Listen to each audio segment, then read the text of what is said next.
everybody, I'm Tom Vasel, and welcome to Week in Review. Basically, we go through in this video and talk about the videos that we put out over the past week, giving you a short description. That way you know if you want to watch the full video. Here we go. Hey everybody, Z Garcia here. So last week I reviewed three things. I reviewed two expansions, standalone expansions, to Arkham Horror, the card game. The first one, Guardians of the Abyss, which I rate a 7 out of 10. It's good. It's a two-parter story, so there's a lot of content in there. It also sort of changes its point of view a little too frequently for me. It kind of pulls the rug out from under you when it comes to following a story. You oftentimes get to a point where they go, okay, great, now get rid of everything on the table and reset it all, and it loses the thread a little bit for me. But it's a solid expansion, and I like the setting quite a bit. I reviewed, the other one I did was Murder at the Excelsior Hotel, which I like a little more. I rate this one an 8 out of 10. And it is gets that score for being very different from the usual setting in Arkham Horror. I like what's going on in it. I like the suspense in it. I think the story beats sometimes fall out of sync with where they should. Somebody knocks on a door to a room. You're no longer in that room. It just doesn't quite work out story-wise. But the setting is so captivating, and it has a little bit of a choose-your-own-adventure vibe to the whole thing. I really liked it. If you want something different, that's the one to go for. And then lastly, I reviewed the app for Imperial Settlers Roll and Write, which is very good. I rate this a 7.5 out of 10. I like it more than I like the physical game. This is a solo game. And while the unlocking is a little on the slow side, sort of, discovering the content takes a lot of playing and earning these little crowns and then turning them in to unlock new boards. They're well done. It's really well implemented, looks good, it's interesting, it's engaging, and very quick. So the biggest thing being it keeps track of the resources for you that the physical game had a hard time doing. It was messy because of it. The app is perfect. Ever since I played this game on the table the very first time, I thought to myself, this needs to be an app. Now it's an app. So there you go. And that's it for me, everybody. I will see you on the next one. Hey there, everyone. It's Mike DiLisio, and this week I reviewed the solo modes for two games. First was Blitzkrieg, which I rate a 7 out of 10.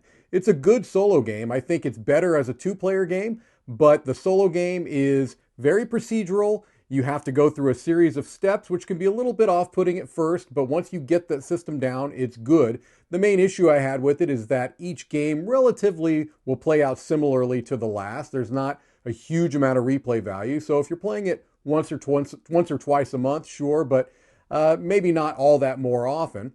And then I also reviewed Monumental, and this game is outstanding as a solo game. I rated it a 9 out of 10 and gave it the seal of excellence. This is a deck building game, and for a deck building game to get my attention, it has to do something different, and Monumental does. It's a civilization themed game where you've got a little bit of troops on a map that you have going on with some area majority, area control. You've got some card comboing set up through cards you're bringing into your deck. Each civilization plays out slightly differently than the next. A really clever Automa AI system. So Monumental, I highly recommend as a solo game. Well, that's it for me this week. Let's keep things moving. Hello everybody, this is Graeme Anderson, and this week I looked at the Grand Trunk Journey. Now the basics of this game are pick up and delivery with some really tight hand management. Each card in your hand can either be used for its destination or its ability or action. If you use it for one piece, let's say its destination, you can't use it for the other one like the actions. And everything in this game costs days, and as the first player to reach 36 days signals the end of the game, it's a very tight game. Now this time management and hand management is the key and the real enjoyment of this game. This one I really enjoyed and gave it an 8.5 out of 10.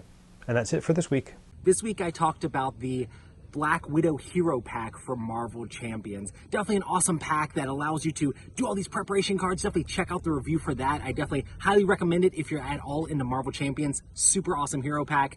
Also, I did Favorite Game Friday, which I do every week with tons of people from all over the world. Make sure to check that out. It was all about blinged out games. Well, thanks. So I want to shake things up a little bit this past week, and instead of doing a bunch of reviews, I did more playing of board games on the app. And so going through them very quickly, I played Hiroshima Hex against Z, and that hasn't actually happened as of me recording this, but I'm assuming that went well. Charterstone, I tell you what, every time Now, I'm going through the campaign of Charterstone. Every time it's time to play Charterstone, I get excited. It's just such a fun app to play. So that's cool. Seven Wonders Duel, I played that against Z, and whew, you'll see who thrashed who in that one. But that's a really good implementation, to the point where I almost rather play that than the card game. Mystic Vale, very similar. What a great implementation of it. Although I think there is something to be said about sleeving the cards. It's pretty neat. But it really played well as a single-player game. I also played 8-Minute Empire. Very quick, breezy style game that I liked a lot. And you can just keep playing it really quickly. And it definitely is only 8 minutes on the app. And Terraforming Mars. Mr. Bonacor came and joined me and Z to play that one. Really nice implementation. Prettier than the board game for sure. Works well. There's a few minor things, like I wish there was a button that you could take actions back, because sometimes I'd touch something and then the action would happen. But for the most part, it's neat, and it's another one that I think I'm going to go back to and play more and more, just because I don't have to shuffle all the cards and all that stuff. So I was really happy with the apps we played this week. We also, through Tabletop Simulator, played Nemesis Lockdown. So a preview of that, another very exciting game, so you can go watch that one. And I had Travis Oates and Rado from Rado Runs Through on the channel. We talked about the year 2019 in an hour, which is not possible, so we only got through part of 2019. But we talked about a lot of cool games, and hopefully you enjoyed that. Well, the other videos, of course, went up, our nightly chats and things like that, so hopefully you enjoyed all those. And that's what we did this past week. Until next time, I'm Tom Vasel, and you've been watching Week in Review.